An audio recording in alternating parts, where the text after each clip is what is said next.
Vector 6 দুটো given পয়েন্টের মধ্যে একটা ভেক্টর বের করতে হবে। একটা পয়েন্ট এ, একটা পয়েন্ট বি।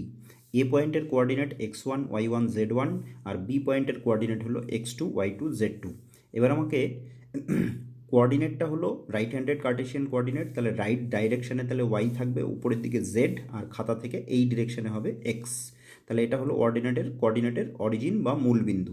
এখান থেকে এই পর্যন্ত যে ভেক্টরটা আছে, তাহলে আগের নিয়ম অনুসারে তাহলে যে কোনো একটা ভেক্টরের যদি আমরা পজিশন কোঅর্ডিনেট বের করতে যাই, তাহলে পজিশন কোঅর্ডিনেট বের করতে গেলে তাহলে আমাকে এইখান থেকে এই পর্যন্ত যে ভেক্টরটা আছে সেটা যদি আমি বের করতে যাই, তাহলে এর কোঅর্ডিনেটগুলোকে আই জে কে দিয়ে মাল্টিপ্লাই করলে পরেই তাহলে তারপরে যদি আমরা সাম করে দিই তাহলে পরে ও এ ভেক্টরটা বেরিয়ে যাবে, অর্থাৎ অরিজিন থেকে কোঅর্ডিনেট পর্যন্ত ভেক্টরটা বেরিয়ে গেল। একইভাবে যদি বি পয়েন্টের কোঅর্ডিনেট x2 y2 z2 এরকম হয়, তাহলে ও বি ভেক্টরটা যেটা বের হবে, তাহলে বি পয়েন্টের কোঅর্ডিনেট ও বি, তাহলে সেটা x2i plus y2j plus z2k, এরকমভাবে আমরা তাহলে ও বি ভেক্টরটাকে বের করতে পারবো। এবার আমাদের টপিক ছিল vector between two given point. তাহলে এ পয়েন্টটা দেওয়া আছে আর বি পয়েন্টটা দেওয়া আছে, গিভেন পয়েন্ট হলো এই দুটো, এর মধ্যবর্তী ভেক্টরটা আমাকে বের করতে হবে। তাহলে আমরা ও এ ভেক্টর আর এ বি ভেক্টর এই দুটোকে যোগ করলে অ্যাকর্ডিং টু ট্রায়াঙ্গেল ল অনুসারে ও বি ভেক্টরটা আমরা পাবো। তাহলে এখান থেকে তাহলে কি লিখবো আমরা, এ বি ইকুয়াল টু, আমরা প্রথমে লিখবো O A plus A B. O A plus A B মানে এই যে O A plus A B equal to কী পাওয়া যাবে, ও বি পাওয়া যাবে। তাহলে এটা ট্রায়াঙ্গেল ল থেকে আমরা পেলাম। তাহলে এবার এ বি ইকুয়াল টু, তাহলে এই এ বিটা বাঁদিকে রাখবো, তাহলে ও এটা ডান দিকে চলে যাবে, তাহলে ও বি মাইনাস ও এ হয়ে যাবে। তাহলে ও বির ভ্যালুটা আমরা জানি, ও বির ভ্যালুটা এটা আর ও এর ভ্যালুটা এটা, এই দুটো এখানে আমরা পুট করবো। তাহলে x2i plus y2j plus z2k minus এটা খেলে কী হবে, x1i plus y1j plus z1k, এরকম একটা হবে। এবার আমরা এটাকে ওভারঅল করলে পরে তাহলে এখান থেকে x2 minus x1 into I, এটা আমরা পাবো, আইটাকে কমন নিলাম। তারপরে জেটাকেও একই রকমভাবে কী করবো, x2 y2 মাইনাস y1 এটা into J, z2 minus z1 এটা ইন্টু কে। তাহলে এরকমভাবে আমাদের যদি যে দুটো পয়েন্টের মধ্যে ভেক্টর বের করতে হবে তাদের যদি কোঅর্ডিনেটগুলো জানা থাকে, তাহলে সেই কোঅর্ডিনেটগুলোর মধ্যে ফাইনাল পয়েন্টটা হলো বি। আমরা ভেক্টরটা শুরু করব এ থেকে, শেষ হবে বিতে, তাহলে ফাইনাল পয়েন্টটা বি আর ইনিশিয়াল পয়েন্টটা এ। তাহলে ফাইনাল পয়েন্টের কোঅর্ডিনেটগুলো থেকে ইনিশিয়াল পয়েন্টের কোঅর্ডিনেটগুলোকে মাইনাস করে তারপরে আমরা যদি আই জে কে দিয়ে মাল্টিপ্লাই করে দিই, তাহলে ওখানে ভেক্টরটা আমরা পাবো। তাহলে এইখান থেকে এটা বলা যেতে পারে যে আমরা এই ভেক্টরের পয়েন্টগুলো যদি জানি, এই ফাইনাল কোঅর্ডিনেট আর ইনিশিয়াল কোঅর্ডিনেটগুলো, এটা অ্যাকর্ডিং টু কী হতে পারে, কতগুলো সংখ্যা হবে, এগুলো নাম্বার হবে। যেমন এটা 3, এটা যদি 2 হয় তাহলে এটা 3 মাইনাস 2 হবে, তাহলে এখানে বসবে 3 মাইনাস 2। এরকমভাবে প্রত্যেকটা কোঅর্ডিনেট যদি কোনো একটা মাইনাস হয়, মনে করি আমি z2টা -7 আর এটা হচ্ছে +2, তাহলে আমরা এখানে z2-র জায়গায় -7 বসবে, এখানে +2 বসবে, তার মানে এটা কী হবে, -7 -2 হলে এটা -9 হয়ে যাবে। এটা সেইভাবে সবগুলো চেঞ্জ হবে। তাহলে এরকমভাবে আমাদের একটা এক্সাম্পল দেওয়া হলো যে দুটো পয়েন্ট আছে, একটা পয়েন্ট হলো 3 -1 আর 5, সেখান থেকে 7 4 আর -3, এরকম দুটো পয়েন্টের মধ্যে আমাদেরকে একটা ভেক্টর বের করতে হবে এবং সেই ভেক্টরটার ইউনিট ভেক্টর বের করতে হবে, সেই ভেক্টরটার ডাইরেকশন বের করতে হবে, ওই ডাইরেকশন আর ডাইরেকশন কোসাইন বের করতে হবে। তাহলে আমাদের অ্যাকর্ডিং টু এই যে উপরের যে রুলসটা আছে, তাহলে ফাইনাল পয়েন্ট কোনটা, এটা ফাইনাল পয়েন্ট, আর শুরু হবে কোথা থেকে, এখান থেকে। তাহলে এবার এখান থেকে 7 - 3 করতে হবে। তাহলে আমরা প্রথম কী করলাম, 7 - 3 ইন্টু আই, তারপরে কি হবে 4 মাইনাস -1, 4 মাইনাস অফ -1, তাহলে 4 + 1 হয়ে যাবে, যে হবে এটা। আর এখানে কি আছে, -3 থেকে এই 5টাকে মাইনাস করতে হবে, তাহলে -3 - 5 করলে +5, -5 হয়ে যাবে এখানটায়, তাহলে -8। তাহলে ওভারঅল ভেক্টরটা কি হলো, 4i plus 5j minus 8k, কারণ এই যে এটা হবে 4i, এটা হবে 5j, এটা হবে -8k। তাহলে আমাদের ভেক্টরটা পেয়ে গেলাম। এবার এই ভেক্টরের থেকে যদি ইউনিট ভেক্টর বের করতে বলে, তাহলে ওই ভেক্টরকে আমরা যদি তার মড দিয়ে ডিভাইড করি তাহলে সেটা ইউনিট ভেক্টর হয়। তাহলে ভেক্টরটা ছিল 5i plus 5j minus 8k divided by, তাহলে এটা স্কোয়ার প্লাস এটা স্কোয়ারের রুট করে দিলে পরে আমরা যেটা পাই সেটা হলো ম্যাগনিচিউড অফ দ্য ভেক্টর। তাহলে এখান থেকে এটাকে ম্যাগনিচিউড করলে কি হবে, 1/105, আর এইটা যা আছে উপরেরটা সেটা থেকেই যাবে এরকমভাবে। তাহলে এবার এইখান থেকে তাহলে এই জায়গাগুলো কি আছে, এগুলো কতগুলো নিউমেরিক্যাল ভ্যালু, 5 4, তারপরে এখানে -8, এগুলো সবগুলো নিউমেরিক্যাল ভ্যালু। এবার আমরা এখান থেকে তাহলে এটাকে যদি আমি স্প্লিট করি, তাহলে স্প্লিট করলে কী হবে, 4/105 রুট ইন্টু আই, তারপরে 5/105 ইন্টু রুট জে, এটা -8/105 √105 ইন্টু কে, এরকমভাবে পাওয়া যাবে। তাহলে এটা একটা ইউনিট ভেক্টর হয়ে গেল। তাহলে ইউনিট ভেক্টরের সঙ্গে আই এর সঙ্গে যেটা থাকে সেটাকে আমরা কি বলি, ডাইরেকশন কোসাইন। কারণ ডাইরেকশন কোসাইন মানে কি হয়, কস আলফা ইকুয়াল টু প্রথমটা যেটা সেটা হলো এক্স ডিভাইডেড বাই আর। তাহলে এটা আর মানে কি, মড অফ দ্যাট ভেক্টর, তার মানে সেটা লেন্থটা এটা। এবার এটা কি আছে, আই অ্যাক্সিসের সঙ্গে যেটা, আই এর সঙ্গে যেটা থাকে সেটাকে এক্স বলে, তাহলে এটা এক্স বাই আর এর মতো। এটা তাহলে কি হবে, কস বিটা মানে ওয়াই বাই আর এর মতো।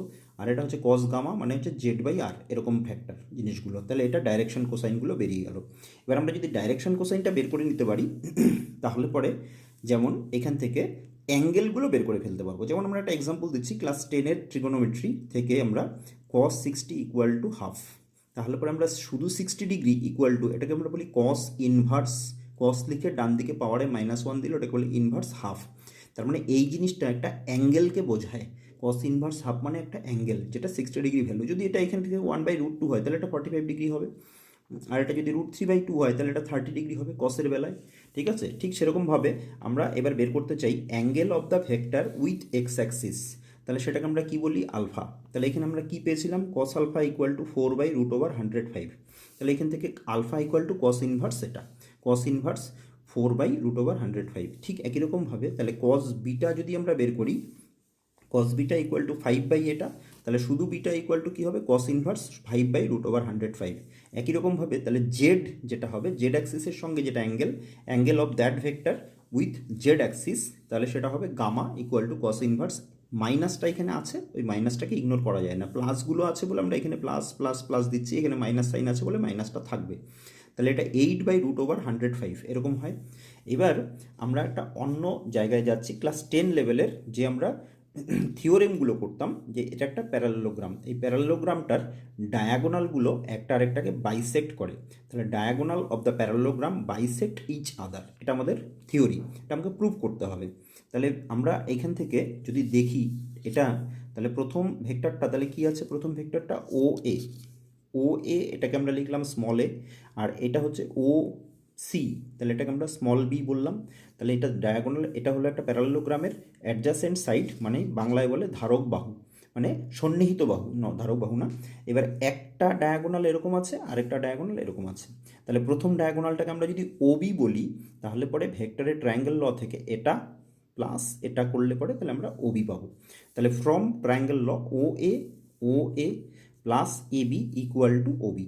তাহলে ওবিটা একটা ডায়াগোনাল। এবার ও এটাকে আমরা শুধু স্মল এ লিখতে পারবো, তাহলে এটা একটা স্মল এ। আর এইটাকে আমরা যদি, এইটা আর এটা বেসিক্যালি সেম, তাহলে এখানে বি আছে, তাহলে এটাও বি হবে। তাহলে এ বির জায়গায় আমরা শুধু স্মল বি লিখবো, তাহলে ফার্স্ট ডায়াগোনাল এটা। এবার সেকেন্ড ডায়াগোনাল যেটা আছে সেটা O C plus C A equal to O A. কীভাবে হবে, এই যে O C plus C A equal to O A. তাহলে ওসির জায়গায় কাকে বসানো যাবে, বি, আর সি এটা আমাদের বের করতে হবে ওই ডায়াগোনালটা। তাহলে সেকেন্ড ডায়াগোনালটা হচ্ছে সি এ, তাহলে ফার্স্ট ডায়াগোনালটা হচ্ছে ওবি আর সেকেন্ড ডায়াগোনালটা হচ্ছে সি এ। তাহলে সি এ ইকুয়াল টু এই ভেক্টর মাইনাস এটা, কীভাবে হলো, ট্রায়াঙ্গেল ল থেকে OC plus C A equal to O A. এখান থেকে আমাদের C A equal to O এটা ডান দিকে থেকেই যাবে, মাইনাস ওসি হবে। আর ও এর জায়গায় আমরা এ ভেক্টরটা বসাবো, ও এর জায়গায় এ ভেক্টর, আর ও সির জায়গায় বি ভেক্টর বসাবো। তাহলে এখানে ছিল হচ্ছে ও এ মাইনাস ও সি, তার মানে এ মাইনাস বি, তাহলে এটা সেকেন্ড ভেক্টর। তাহলে প্রথম ডায়াগোনালটা হচ্ছে এ প্লাস বি, আর সেকেন্ড ডায়াগোনালটা হলো হচ্ছে এ মাইনাস বি। তাহলে পরে এবার আমরা যদি ধরে নিই যে আমাকে প্রুভ করতে হবে যে এই ডি পয়েন্টটা হচ্ছে mid point of OB, similarly C আর এ পয়েন্টের মিড পয়েন্টটা হবে ডি পয়েন্ট। তাহলে আমি যদি ধরে নিই যে এইখান থেকে এইটুকু, এই ছোটো ভেক্টরটা ওডি ভেক্টর, সেটা হলো x multiplied of OB, x multiplied of OB, এরকমভাবে আমরা ধরলাম OD vector equal to x multiplied of OB. তাহলে এক্সের ভ্যালু যদি হাফ হয় তাহলে OD equal to half of OB, এরকম হলেই তাহলে জিনিসটা প্রুফ হয়ে যাবে। তাহলে OD equal to half of OB, ঠিক আছে। তাহলে সিমিলারলি এই দিক থেকে আমরা ধরলাম হলো ডিএ, এই ভেক্টরটা ডিএ, তাহলে DA equal to half of CA. তাহলে DA equal to half of CA, মানে ওটা প্রুফ হবে আলটিমেটলি, ওই জায়গাটা আমরা ওয়াই ধরলাম। তাহলে DA equal to Y into CA, তাহলে আমাকে ওয়াইয়ের ভ্যালু আর এক্সের ভ্যালুটা বের করলেই কাজ হয়ে যাবে। তাহলে এবার আমরা এইখানে নিচের ট্রায়াঙ্গেলটাকে নিচ্ছি, ফ্রম ট্রায়াঙ্গেল ও ডিএ, এই ট্রায়াঙ্গেলটা, তাহলে এইটুকু প্লাস এটা, তার মানে কি হবে OD plus DA equal to OA. তাহলে OD plus DA equal to OA. এবার ওডির জায়গায় এক্স ইন্টু ওবি এটা আমরা ধরে নিয়েছি যে এটা এখানে বসাতে পারি। OD equal to x into OB এটা এখানে পুট করলাম। ডি এর জায়গায় y into CA, DO equal to Y into CA, আর ও এটা যেমন আছে সেরকমই থাকলো। ট্রায়াঙ্গেল ল, এই নিচের ট্রায়াঙ্গেলটা থেকে আমরা দিলাম, এটাকে ব্যবস্থা করলাম। এবার এখানে ওবি যেটা আছে সেটা কি ছিল ফার্স্ট ডায়াগোনাল, যেটা এ প্লাস বি, আর সিএ যেটা ছিল সেটা সেকেন্ড ডায়াগোনাল এ মাইনাস বি। সামনে কি আছে এক্স আর ওয়াই। এখান থেকে ও এর জায়গায় তাহলে কি হবে এই ও এটা মানে হচ্ছে শুধু স্মল এ, তাহলে সেটা এখানে বসলো। এইবার এখান থেকে এই সবগুলো থেকে আমরা জাস্ট এটাকে ব্র্যাকেটগুলোকে তুলে নেব। ব্র্যাকেটগুলোকে তুললে তাহলে এটা এক্স এ হবে, এটা এক্স বি হবে, এটা হবে ওয়াই এ, এটা হবে মাইনাস ওয়াই বি ডান দিকে এ। পরের বার আমরা কি করব এগুলোকে সবগুলোকে একটা সাইডে রাখার চেষ্টা করব। তাহলে এরকমভাবে দুটো যদি স্টেপ করি আমরা, এক্সগুলোকে যদি এগুলোকে যদি আমি এক সাইডে নিই আর ওয়াইগুলোকে যদি এক সাইডে নিই, তাহলে আমরা এর সামনে এই একটা নিউমেরিক্যাল নাম্বার পাবো। বেসিক্যালি এগুলো একটা স্কেলার, ওয়াই বি এর সামনে এরকম একটা স্কেলার পাবো। তাহলে এইখানে এ আর বি ডিফারেন্ট ডিরেকশানে, কারণ এটা কি আছে একটা প্যারালোগ্রামের অ্যাডজাসেন্ট সাইড, মানে সন্নিহিত বাহু, এই বাহুটা আর এই বাহুটা, এই দুটো সাইড হচ্ছে পাশাপাশি আছে। তার মানে এই দুটো কোনোদিনও এই দুটো ভেক্টর একই ডিরেকশানে নেই। না থাকলে পরে তাহলে আমাদের কী হবে যে যেহেতু এই দুটো কোনো দিন সমান হতে পারবে না, ডিফারেন্ট ডিরেকশান, তাহলে কোনো ভেক্টর যদি সমান না হতে পারে তাহলে দুটো ভেক্টর আনইকুয়াল আছে, তাদেরকে সমান করার জন্য কী করতে হবে সামনে একটা জিরো দিয়ে মাল্টিপ্লাই করলাম, সামনে একটা জিরো দিয়ে মাল্টিপ্লাই করলাম। যেমনভাবে 2 and 5 not equal, 2 into 0 5 into 0, তার মানে এটা সমান হয়ে গেল। তাহলে কোনো জিনিস আনইকুয়াল থাকলে সামনে যদি আমরা জিরো দিয়ে মাল্টিপ্লাই করে দিই তাহলে ওটা ইকুয়াল হয়ে যায়। তাহলে ঠিক similarly A not equal to B, তার মানে কী হবে সামনের এই ফ্যাক্টরটা আর সামনের এই ফ্যাক্টরটা এই দুটো যদি আমরা বলি এই দুটো জিরো, সেপারেটলি জিরো, তাহলে এইটা ইকুয়াল টু জিরো, অ্যান্ড এইটা যেটা আমাদের দেখাচ্ছি যে ওয়াই মাইনাস এক্স এটাও ইকুয়াল টু জিরো। তাহলে এখন এইখান থেকে Y minus X equal to zero হলে তাহলে এটা কী হবে এক্স প্লাস ওয়াই, এটা হবে x minus y equal to one হবে, এটা হবে এক্স মাইনাস ওয়াই হবে এটা, x minus y equal to one, আর এটা হচ্ছে এক্স ইকুয়াল টু ওয়াই। তাহলে এখান থেকে এক্স ইকুয়াল টু ওয়াই বসালে পরে তাহলে কী হবে এক্স প্লাস ওয়াই মানে 2x equal to half, 2x equal to one, তাহলে এক্স ইকুয়াল টু হাফ। ঠিক একই রকমভাবে তাহলে এক্স আর ওয়াইটা যেহেতু সমান তাহলে এক্সটা ইকুয়াল টু হাফ হবে, ওয়াই ইকুয়াল টু হাফ হবে। এই দুটো ইকুয়েশনকে জাস্ট সলভ করলে এক্স আর ওয়াই হাফ বেরিয়ে চলে আসবে।